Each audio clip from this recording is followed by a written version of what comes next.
But he was not messaging people the day before saying, I'm going to be murdered. They're coming after me. Someone's going to kill me.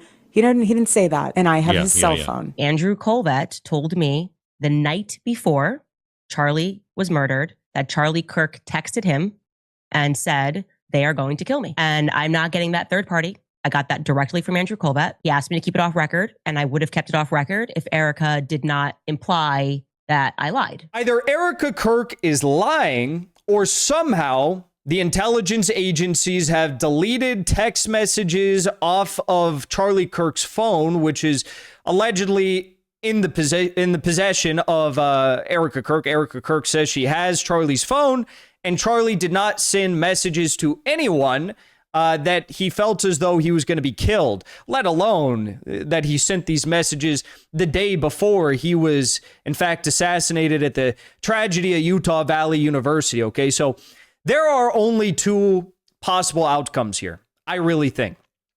Either Erika Kirk is lying and Charlie did send those messages, or FBI, CIA, NSA, I don't know who does that stuff, but someone hacked into the phone and somehow deleted these messages, right?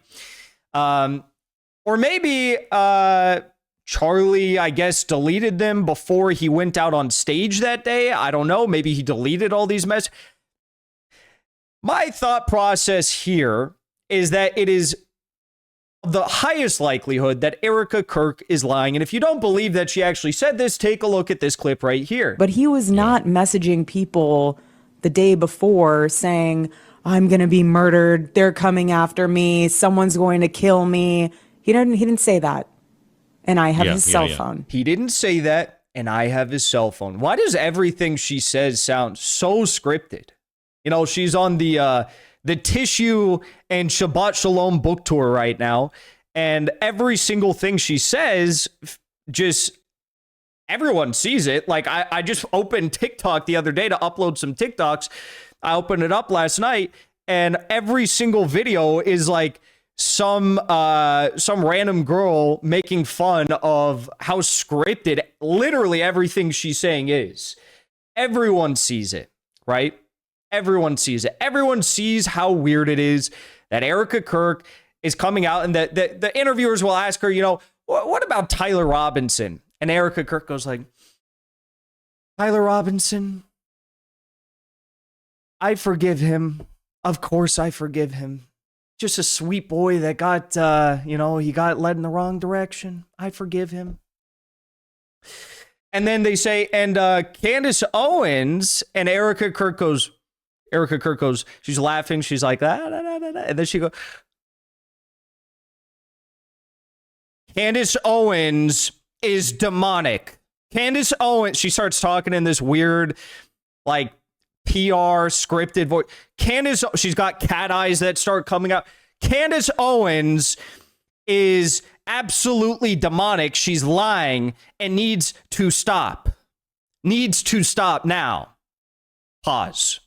Oh, I wasn't supposed to say pause. My mistake. You know, it's like this weird scripted tangent. Candace Owens is lying about Charlie. I do not forgive Candace. Tyler Robinson, of course, I can forgive, but Candace Owens is taking a strike at the media empire and the financial behemoth of TPUSA, which has raised at least $140 million since the tragedy at Utah Valley University. Now listen to this one more time, because we're going to break it down. But he was not messaging people the day before saying, I'm going to be murdered. They're coming after me. Someone's going to kill me. He didn't say that. And I have his cell phone. He didn't say that, and I have his cell phone. Now, there have been some internet sleuths, some OSINT reporters online who have pointed out that, hi, Ian, they're attacking Ian, they're attacking Candace. What they're doing to Ian and Candace is sickening. Hi, Ian, criminal investigator here. If someone is murdered by an outside source, a third party, their body is brought to a medical examiner where an itemized list of their belongings is made. Each item on that list is scrutinized to see if it's needed in the investigation. If it's an item like a phone, a detailed reason is needed, as well as a warrant to search the phone. Charlie's phone is not relevant to the investigation. He's the victim. Therefore, it was turned over to his next of kin, his wife. I just have a question about that, because like, if you have Candace saying that, what's his name? Dan Flood was texted by Charlie that he felt as though he was going to be killed the next day. If you have Frank Turek saying that Charlie texted him saying that he felt as though his life was being threatened. If you have Andrew Colvett, who has explicitly stated to Candace that Charlie texted Andrew the day before the assassination and said that Charlie felt as though he was going to be killed the next day, that's 3 independent people who have now all verified the same exact thing, that Charlie texted either the day before or in the days leading up to the assassination, saying that he felt as though he was going to be killed the next day or in the near term. We also have Harrison Smith. Is that not relevant to the investigation? You have Megyn Kelly going out now and saying the FBI doesn't have to provide updates. That's true. The FBI doesn't have to provide, but the FBI should be doing stuff to actually investigate all of the potential variables here. And if there's a potential variable that is linked to the fact that Charlie Kirk was texting literally everyone, somehow even Harrison Smith was told that Charlie felt as though he was going to be killed, maybe we should look at Charlie's phone and maybe get a better idea as to why he felt that way. Maybe we should look at the text messages and see if there are any context clues as to who Charlie felt as though might kill him the next day. Are we that stupid that we're just going to sit here and say like, well, yeah, maybe he texted all these people. He felt like he was going to get killed the next day. But Erika Kirk said that's not on the phone. So there's no reason to investigate. Well, clearly someone's lying, because let's go through it. Someone is lying here. Harrison Smith, this was on August 13th. Keep in mind, Charlie Kirk assassinated September 10th. Harrison Smith, August 13th, far before that date, said, I'm not going to name names, but I was told by someone close to Charlie Kirk that Charlie thinks Israel will kill him if he turns against them. Jake Shields, I don't trust Alex. I don't know who he's referring to here. Alex Jones. I don't trust Alex, but Harrison Smith told me on a podcast this week, the week before he was killed, that Charlie was concerned Israel was going to kill him. I just laughed it off, but when he got shot the following week, it did seem odd. So you have Harrison Smith, who said this publicly on Twitter, and to Jake Shields on a podcast a month before and a week before, respectively, the assassination took place. Is that not a little bit weird? Should Kosh Patel reach out to Harrison Smith and say, Harrison, who told you this? Who told you this? In what context was it told to the person? Like, that would be I feel like that would be the appropriate line of questioning and investigation here. If people knew about this beforehand, and it's not just Harrison Smith who knew about this beforehand, people were posting about this. There was like UVU students. There was random people on Twitter who were insinuating this was going to happen the day before. If people knew about this, we should understand what they knew. How they knew, how they could call it the day of. But it's not just Harrison Smith. It's not just random anons on the internet. We also have Frank Turek. Take a listen to Frank Turek. He wrote me this: please pray for me. I'm under the gun on something right now. Prayers appreciated. I texted him and I said, I hope you've increased your security detail. He texted me back. He said, quote, I have. I know they want me dead. Now, the craziest thing of this video is that Tim Pool, Candace Owens is a scumbag. Now, Tim Pool had the audacity to retweet this as he's calling Candace Owens a scumbag. And Tim said, well, actually, I'm under the gun. That actually means that Charlie Kirk was just really stressed out and he was tired because he was working so much. Tim, did you not see the second part of the text where Charlie said, I know they want me dead. I have increased my security detail. I know they want me dead. Are we just going to skip over that part? We're just going to move right past that part, act like Charlie didn't say that? Okay. It's not just Frank Turek. Here's Candace Owens on the Jimmy Dore show yesterday saying that it wasn't just Frank Turek, and actually she revealed who at Turning Point USA told her that they received a text. None other than Andrew Colvett. And I can tell you 1000% that Andrew Colvett told me the night before Charlie was murdered that Charlie Kirk texted him and said, they are going to kill me.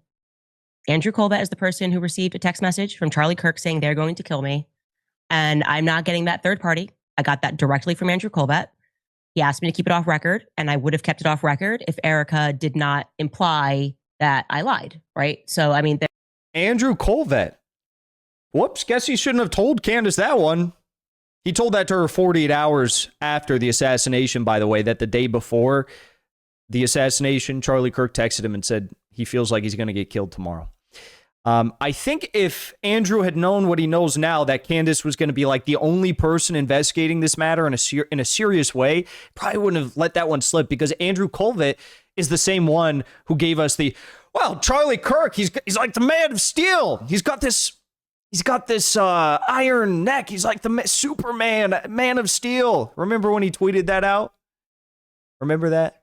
It's like the man of steel. Is that the C4 vertebra in his neck? It's just like literal iron, titanium. Nothing can get through it.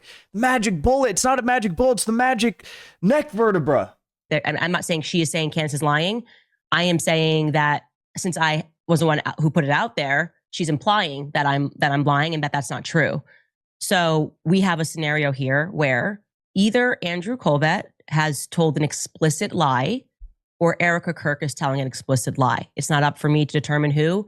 I didn't receive that text message, but yeah. And I also was told by a person at Turning Point USA, who I'm not going to name because they are one of my sources, that Dan Flood received the same message. So there you go. I don't know. I believe that she has his phone. I maybe somebody deleted it, but I don't know why Andrew Colvett, 48 hours after Charlie was dead, would lie to me. He did not sound like he was lying. He sounded very concerned about it. And I specifically said, like, who is they? He said they're going to kill me. And he said, I don't know who he was talking about. And I thought, it's kind of weird. Yeah, it's kind of weird. Like, maybe the FBI should investigate something like that if it's a potential lead in the investigation. Right? Daddy's home. Ignore the text. Ignore Charlie's text on the phone. Shabbat shalom. Ignore the texts don't exist on the phone. Shabbat shalom. So Candace says Andrew Colvett received that message from Charlie the day before the assassination. Frank Turek said he received the text that Charlie felt as though he was going to get killed, and he increased his security detail. You have Candace saying that another anonymous source also said they received these messages, but this anonymous source is still giving her info at TPUSA, so she's not going to name the name.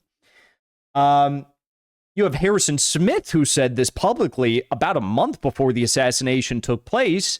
You have Jake Shields, who said that Harrison told him this on a podcast the week before the assassination. I mean, some ain't adding up here. I think that maybe the FBI should seize that phone and look into this, right? Now, the FBI seizes the phone goes missing, it'll never be seen, the text messages get deleted, maybe they already are deleted, and Jimmy brought up these points here, and they're so true. Jimmy Dore, who had Candace on his show yesterday, Jimmy said, it's amazing to me how no one will address any of the actual things that Candace Owens has said. The TPUSA people who have already been caught lying multiple times, and let's remember, you only lie if you're trying to cover something up, those people are crying victim, just like their donors who do while committing a genocide. The fact that Erica Kirk, along with everyone else at TPUSA, has zero questions about the obvious FBI bullshit narrative about the assassination is beyond puzzling and beyond belief. Tell me again how a 30-06 bullet didn't blow his head off or leave a drive-through window in the back of his neck. Seriously, go ahead and tell me. Tell me how a shooter was allowed to get on that roof in the first place. That's a bit odd. Tell me again how nobody saw a gunman on the roof, assemble a gun, set up, take the shot, then disassemble a gun. People in the crowd saw, but nobody in his $1 million security team saw. And then his security team lied about drone coverage. But Erica and the people at TPUSA have zero questions about any of this. They're telling Candace, shut up, you're evil. They're treating Candace with more contempt than Tyler Robinson. Tyler Robinson gets no contempt. Tyler Robinson gets forgiveness. Candace Owens gets crucified. Not one question about why they paved over a crime scene 2 days after the assassination. Not one question about all the suspicious Google searches coming from Israel and Washington, D.C., not one question about why the people at TPUSA lied about taking the SD cards and being directed to do that by the cops when they were not. And then after caught lying about that, they made up a new lie that they were worried someone would steal them. But they forgot the one camera that was to the left of Charlie. They didn't get that SD card. There's an obvious cover-up happening, just like that cover-up of the Epstein files, just like the cover-up of Seth Rich. They're trying to silence anybody asking logical questions that everybody should be asking, and that's the tip-off. That's the tip-off that this is a coordinated cover-up. Mockingbird Media 2.0, as Candace has said.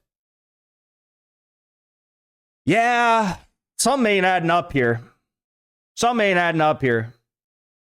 You know, I'm going to be a good goyim. I'm going to listen to Erika Kirk. Shabbat Shalom. Ignore the messages on the phone. Actually, the Shabbat Shalom, the messages don't exist on the phone. Daddy's home. Candace is a scumbag. And Andrew Colvin must have been lying. Frank, whatever his name is, Frank Turek must have been lying. Harrison Smith must have been lying. Jake Shields must have been lying. The other TPUSA source must have been lying. Candace Owens must have been lying. Erika Kirk, not lying. Incredible. Before you leave, I want to say thank you for the support, because after 2 years of being banned, we are finally back home on YouTube. So be sure to subscribe to our channel and also join as a member on our channel using the link at the top of the description. I rely on the generous support of viewers like yourself to get the truth out to as many people as possible. You can also support the show on Locals or Give Sin Go. The mainstream media and the powers that be are never going to stop attacking us for bringing the truth to as many people as we do. Thank you so much for your support.